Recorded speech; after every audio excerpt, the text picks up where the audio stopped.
Hello everyone, this is Dr. Gurpreet. As the rainy season has approached, so this time I will be sharing few medicines which we use specially in the rainy season for skin conditions and for the respiratory conditions. तो जो सबसे पहली medicine that I am going to share with you today is natrum sulph. Natrum sulph की indications क्या आ जाती हैं कि नेट्रम सल्फ में हम देखते हैं कि इनका एक हाइड्रोजनॉइड कॉन्स्टिट्यूशन होता है। तो जो हाइड्रोजनाइड कॉन्स्टिट्यूशन वाले लोग होते हैं उनमें जो वो बहुत ज़्यादा वाटरी चीज़ें नहीं ले पाते हैं, उनको ह्यूमिड वेदर में सबसे ज़्यादा कंप्लेंट्स आती हैं। और hydrogen as we know is water, तो उनकी बॉडी में वाटर रिटेंशन, एसाइटिस की कंप्लेंट्स, तो इस तरह से उनमें काफ़ी ज़्यादा ये कंडीशंस मिलती हैं। एडिमा की कंडीशंस आ जाती हैं, जहाँ पे भी फ्लूइड एक्यूमुलेशन होते हैं। ये कंडीशंस हाइड्रोजनाइड कॉन्स्टिट्यूशंस में बहुत कॉमन होती हैं। तो beginning with the respiratory conditions जो इसकी आती हैं, सबसे पहले क्या होता है कि हमने इसको बहुत बार पढ़ा है कि it is used in the humid asthma. Humid asthma कब होता है? जब रेनी सीजन आ जाता है, तब जिन लोगों में स्पेशली इस टाइम पे जो उनका एस्थमा होता है वो ट्रिगर हो जाता है या एग्रावेट हो जाता है, then we can think of natrum sulph. Along with that क्या होता है, जब इसमें एक तो बहुत ज़्यादा लॉन्ग एंड डीप ब्रेथ लेने की कॉन्स्टेंट पेशेंट कोशिश करता है। क्या होता है कि इस तरह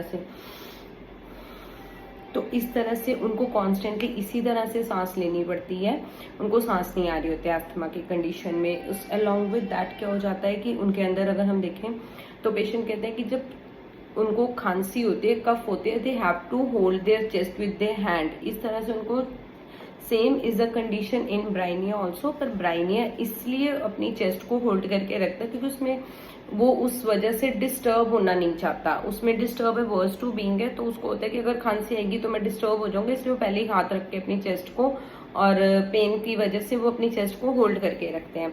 तो इसमें बट क्या होता है कि पेशेंट को जब भी कफ आती है, they will hold the chest with the hand. Specially इसके अंदर पेन कहाँ पे फील होती है? On the left lower side of the chest में इसमें पेन फील होती है पेशेंट को। और इसके साथ अगर हम इसकी एक्सपेक्टोरेशंस को देखें तो वो थिक होती हैं, बहुत ज़्यादा थिक होंगी, स्ट्रिंजी होंगी, और ग्रीन कलर की एक्सपेक्टोरेशंस होती हैं इसके अंदर। और अगर अब हम इसकी स्किन कंडीशंस पे जाएं तो इसकी जो स्किन कंडीशंस हैं वो भी रेनी वेदर में एग्रावेट या ट्रिगर हो जाती हैं। और उसके अंदर क्या होता है, इसमें जो इचिंग होती है वो स्पेशली कब होती है कि जब पेशेंट कहता है कि जब हम कपड़े चेंज करते हैं, हवा लगती है, अनड्रेसिंग के टाइम पे इसमें जो इचिंग होती है वो स्टार्ट हो जाती है। उसके अलावा अगर हम इसके साथ इसकी मेंटल स्टेट को भी अगर हम कंसिडर करते हैं तो इसकी मेंटल स्टेट क्या होते हैं? एज वी नो कि नेट्रम के पेशेंट्स में सैडनेस बहुत होते हैं, मेलनकोलिक मूड होता है, तो same we will get in this also कि सैडनेस होती है, मेलनकोलिक मूड होता है। और अलॉन्ग विद दैट क्या होता है, जो अगर ये लाइवली म्यूजिक भी सुनते हैं तो उसको सुन के भी इनमें बहुत ज़्यादा सैडनेस हो जाती है। अलॉन्ग विद दैट इसके अंदर आ जाएगा कि हाँ, dislike to be spoken to, बिल्कुल बात नहीं करना पसंद करते हैं, और कोई इनसे बात करे भी ना ये खुद बोलना चाहते हैं और ना कोई इनसे बात करे, तो दोनों चीज़ों को लेके इनको डिसलाइक होती है। तो इसमें आएगा डिसलाइक स्पीकिंग और बी स्पोकन टू। और उसके साथ क्या होता है, ये बहुत एस्ट्रेंज्ड होते हैं। एस्ट्रेंज्ड क्या होता है कि एस्ट्रेंज्ड वर्ड हम तब यूज करते हैं जब आप अपने फैमिली मेंबर्स के साथ एज अ स्ट्रेंजर बन के रहते हो, आप उनको जैसे जानते ही नहीं हो, उनको बुलाते नहीं हो, उनसे बात नहीं करते हो, बिल्कुल कटे कटे से रहना अपने फैमिली मेंबर्स के साथ या अपने फ्रेंड्स के साथ, अपने नोन वंस के साथ। तो in that case we use the word estranged. तो इसमें एस्ट्रेंज्ड भी होता है।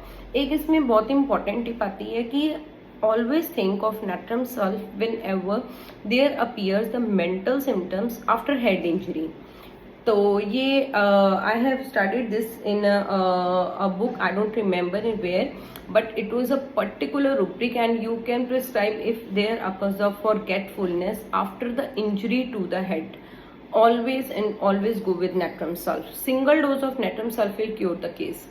अलॉन्ग विद दैट इसके अंदर एक और आ जाता है कि मेनिंजाइटिस के केसेस में भी हेड इंजरी के बाद अगर मेनिंजाइटिस की कंडीशन आ रही है, in that also it works wonderfully.